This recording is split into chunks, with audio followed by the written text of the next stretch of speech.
বিসমিল্লাহির রহমানির রহিম। প্রিয় দেশবাসী, আসসালামু আলাইকুম। গৌরবজনক এই ঐতিহাসিক মুহূর্তে বাংলাদেশের সাহসী ছাত্র জনতাকে বিরচিত অভিনন্দন। প্রতিনিধিদের কাছে দ্রুততম সময়ের মধ্যে অবশ্যই ক্ষমতা হস্তান্তর করতে হবে। একটি বৈষম্যহীন গণতান্ত্রিক বাংলাদেশ প্রতিষ্ঠার লক্ষ্যে একটি অবাধ সুষ্ঠু নির্বাচন আয়োজনের জন্য বিএনপি সহ বাংলাদেশের প্রতিটি গণতান্ত্রিক রাজনৈতিক দল সব রকমের সহযোগিতা করবে।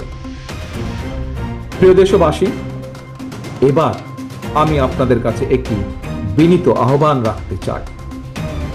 বিজয়ীর কাছে পরাজিতরা নিরাপদ থাকলে বিজয়ের আনন্দ মহিমান্বিত হয়। সুতরাং বিজয়ের এই আনন্দঘন সময়ে রাহুমুক্তির এই ঐতিহাসিক মুহূর্ত শান্তভাবে উদযাপন করুন। অনুগ্রহ করে কেউ প্রতিশোধ কিংবা প্রতিহিংসা পরায়ণ হবেন না।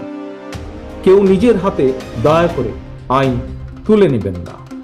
অর্জিত বিজয় যাতে লক্ষ্যচ্যুত না হয় সে ব্যাপারে জনগণকে সতর্ক দৃষ্টি রাখতে হবে।